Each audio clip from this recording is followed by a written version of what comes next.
नमस्कार, आपण बघत आहात CTV न्यूज नजर प्रत्येक बातमीवर। हिंदी आणि मराठी भाषेत बातम्या प्रसारित करणारे जिल्ह्यातील एकमेव channel, sponsored by Sukhkarta associates. आणि आता पाहूया गेल्या 24 तासातील बातम्या पटापट।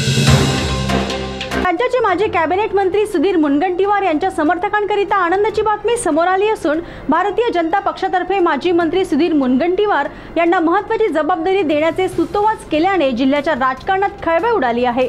या बातमीमुळे समर्थकांमध्ये उत्साह संचारला असून आता जिल्ह्याच्या राजकारणात नेमक्या कोणत्या घडामोडी घडतात याकडे बघणे उत्सुकाचे ठरेल। ग्रामीण भागात वन्यजीव मानव संघर्ष कमी करण्यासाठी, विशेषतः सर्पदंशापासून लोकांना वाचविण्यासाठी सर्पमित्रांनी केलेल्या कामाच्या पार्श्वभूमीवर त्यांना लवकरच अधिकृत ओळखपत्रे आणि 10 लाख रुपयांचा अपघात विमा प्रदान केला जाईल। याशिवाय त्यांना अत्यावश्यक सेवा आणि फ्रंटलाईन वर्करचा दर्जा देण्याबाबतही सकारात्मक विचार सुरू आहे। या संदर्भात मुख्यमंत्री देवेंद्र फडणवीस यांना शिफारस पाठवण्यात येणार असल्याची माहिती महसूल मंत्री चंद्रशेखर बावनकुळे यांनी दिली। मंत्रालयात झालेल्या बैठकीत त्यांनी हे निर्देश दिले। गडचिरोली जिल्हा प्रशासनाच्या तत्परतेमुळे एक मोठी दुर्घटना टळली आहे। मुलचेरा तालुक्यातील गोमनी येथील ग्रामसेवक उमेश धोडरे वय वर्ष 45 हे 24 जुलै रोजी सायंकाळी 6 वाजताच्या सुमारास कोलपल्ली नाल्याच्या अचानक वाढलेल्या पुराच्या पाण्यात अडकले। धोडरे हे आपल्या चारचाकी वाहनासह नाला ओलांडत असताना पाण्याचा जोरदार लोंढा आला आणि त्यांचे वाहन वाहून गेले। मात्र धोडरे यांनी प्रसंगावधान राखत जवळच्या एका झाडाला घट्ट पकडून ठेवले। मागील 2 वर्षांपासून चंद्रपूर शहरातील बाबूपेठ मराठा चौकात trade stick ventures private limited नावाच्या राजस्थानच्या कंपनीने बेरोजगारांना नोकरीची हमी देऊन आणि कपड्यांच्या मार्केटिंगमधून लाखो रुपये कमवण्याचे स्वप्न दाखवले। प्रत्येक तरुणांकडून 11,000 ते 46,000 रुपये घेऊन त्यांना निकृष्ट दर्जाच्या कपड्यांचे सेलिंग करण्यास सांगितले। या कंपनीच्या राजस्थानमधील संचालकांनी आपला गाशा गुंडाळल्यानंतर पैशांची आवक बघता काही परप्रांतीयांनी स्थानिक तरुणांना हाताशी धरून त्याच ठिकाणी daily growth India private limited नावाची कंपनी सुरू केली। याही कंपनीने तरुणांना फसवले असून यामध्ये वणीमधील एका तरुणीने चक्क स्वतःचे मंगळसूत्र विकून पैसे भरले आहे। या तरुणांनी आता न्यायासाठी मनसेचे दरवाजे खटकले आहे।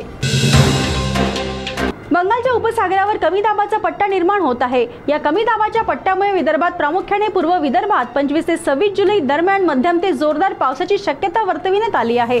तसेच प्रादेशिक हवामान केंद्र नागपूर यांनी दिलेल्या सूचनेनुसार शुक्रवार 25 जुलै रोजी चंद्रपूर जिल्ह्याकरिता रेड अलर्ट देण्यात आलेला आहे। 23 जुलैच्या संध्याकाळी राजूर येथील वरूर विरूर मार्गावर आलेल्या पूरसदृश्य परिस्थितीत चिचबोडी, शिरसी, टेंभुर्वाही भागात पाणी साचल्याने वाहतुकीची दैना उडाली। विशेषतः शाळेच्या 2 बस टेंभुर्वाही मार्गावर अडकून पडल्या। जवळपास 60 विद्यार्थी पावसात पुराच्या पाण्यात अडकले होते। विरूर पोलीस स्थानकाच्या पथकाने अत्यंत साहस व धाडसाने कार्यवाही करत विद्यार्थ्यांना सहकार्य केले। दारूच्या बेकायदेशीर विक्रीची माहिती मिळाल्यानंतर बल्लारपूर पोलिसांनी स्वागत गेट जवळील एका चहाच्या टपरीवर छापा टाकला आणि मोठ्या प्रमाणात देशी दारू जप्त केली। या कारवाईत एका आरोपीला अटक करण्यात आली आणि त्याच्या विरुद्ध महाराष्ट्र दारूबंदी कायद्याच्या अंतर्गत गुन्हा दाखल करण्यात आला।